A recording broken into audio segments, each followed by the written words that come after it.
السلام علیکم دوستو، جیسا کہ آپ نے ایپیسوڈ نمبر 1 میں دیکھا کہ عثمان اپنے ساتھیوں کے ساتھ ایلکس کے لشکر پر حملہ کر لیتا ہے اور ایلکس اپنی شکست کو دیکھ کر وہاں سے بھاگ جاتا ہے اور عثمان اپنے ساتھیوں کو ایلکس کی قید سے صحیح سلامت چھڑوا کر اپنے قبیلے لے آتا ہے۔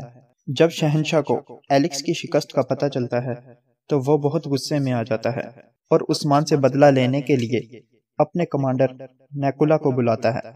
نیکولا اپنے ساتھی فلاتیوس کے ساتھ مل کر کام کرنے کا کہتا ہے اور عثمان کو قبیلے میں پیغام ملتا ہے کہ ارطغرل عثمان سے اکیلے میں ملنا چاہتے ہیں، تو عثمان گوگتو کو اپنے ساتھ لے کر ارطغرل سے ملنے چلے جاتا ہے۔ دوستو، یہ تھا ایپیسوڈ نمبر 1 کا پارٹ 2۔ ایپیسوڈ نمبر 2 میں بڑھنے سے پہلے آپ سے چھوٹی سی ریکویسٹ ہے کہ ویڈیو کو اینڈ تک ضرور دیکھیے گا۔ تو چلیے آج کے اس ویڈیو کو سٹارٹ کرتے ہیں۔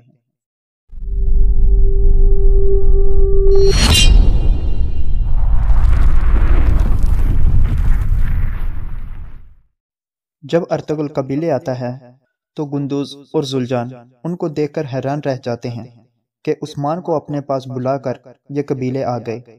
ارطغرل غازی ملاقات کر کے عثمان کا پوچھتے ہیں تو گندوز ان سے کہتا ہے کہ عثمان کو آپ نے ملاقات کرنے کے لیے اپنے پاس بلایا تھا، تو ارطغرل انکار کر دیتے ہیں۔ پھر گندوز کو سمجھ آ جاتی ہے کہ یہ سب عثمان کو قتل کرنے کے لیے انہوں نے جال بچھایا۔ ارطغرل خیمے میں آتے ہیں۔ جب ان کو معلوم ہوتا ہے کہ ارسلان کا سپاہی یہ خبر لایا تھا تو ارطغرل زلجان کو کہہ کر ارسلان کی بہن حزل خاتون کو گرفتار کروا دیتے ہیں اور زلجان کو سوغوت جانے کا حکم دیتے ہیں اور ساتھ ہی کہتے ہیں کہ جب تک میں واپس آنے کا نہ کہوں تب تک واپس نہ آنا، اور گندوز کو حکم دیتے ہیں کہ سپاہیوں کو اپنے ساتھ لے کر عثمان کی مدد کرنے کو جاؤ۔ عثمان جب ملنے کے لیے پہنچتا ہے تو ارطغرل کے لباس میں ایک شخص وہاں موجود ہوتا ہے اور وہ عثمان کو خنجر مار کر زخمی کر دیتا ہے، اور پھر عثمان کو غداری کا پتہ چل جاتا ہے۔ وہ اس کو قتل کر کے بھاگتا ہے تو گوگتو عثمان کی مدد کو آتا ہے اور عثمان کو زخمی حالت میں دیکھ کر اس کو وہاں سے بھیج دیتا ہے اور پھر خود ان سے لڑنے لگتا ہے۔ گوگتو کو وہ لوگ قید کر لیتے ہیں مگر عثمان وہاں سے بھاگنے میں کامیاب ہو جاتا ہے۔ نیکولا فلاڈیوس سمیت کچھ سپاہیوں کے ساتھ کئی قبیلے آتا ہے اور ارطغرل سے اپنے ساتھیوں کی رہائی کا کہتا ہے اور اسے بدلے میں سونے کا ایک صندوق دیتا ہے۔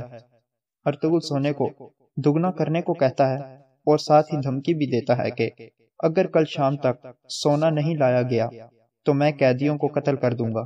نیکولا اس کی بات مان لیتا ہے اور پھر راستے میں جب فلاڈیوس نیکولا سے پوچھتا ہے کہ تم نے اس کی شرط کیوں مانی، تو نیکولا اس سے کہتا ہے کہ اس کی شرط ماننے کے سوا ہمارے پاس کوئی دوسرا راستہ موجود نہ تھا۔ تم فکر نہ کرو، وقت آنے پر تمہارے بابا کے قتل کا حساب ضرور لوں گا ان سے۔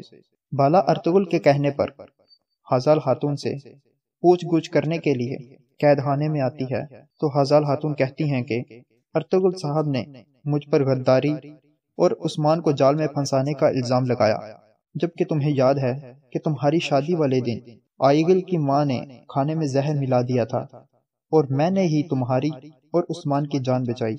اگر مجھے قبیلے کو تباہ ہی کرنا ہوتا تو میں کبھی بھی زلجان سے صلح نہ کرتی۔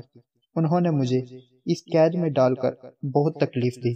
ارطغرل کھانے پر لوہار اور تاجر سے قبیلے کے حالات کے بارے میں پوچھتے ہیں تو لوہار کہتا ہے کہ قبیلہ آپ کے نقش قدم پر چل رہا ہے اور سپاہی بہت سی جنگوں میں کامیاب ہونے کے بعد بہت مضبوط ہو گئے ہیں اور ان کے دل ایمان سے مضبوط ہو گئے ہیں۔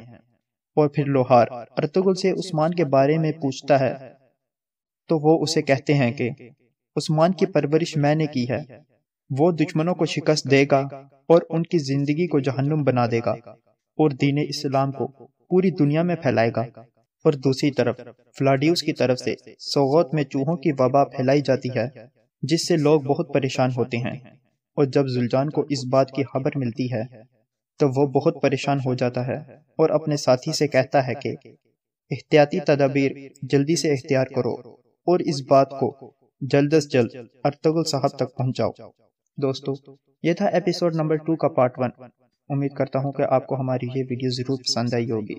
ویڈیو پسند آئی ہے تو ویڈیو کو لائک کر دیں اور چینل کو سبسکرائب کر دیں تاکہ آپ کو ہماری آنے والی ویڈیوز کی اپڈیٹ بر وقت مل سکے۔ اگلی ویڈیو تک کے لیے مجھے دیجیے اجازت۔ اللہ حافظ۔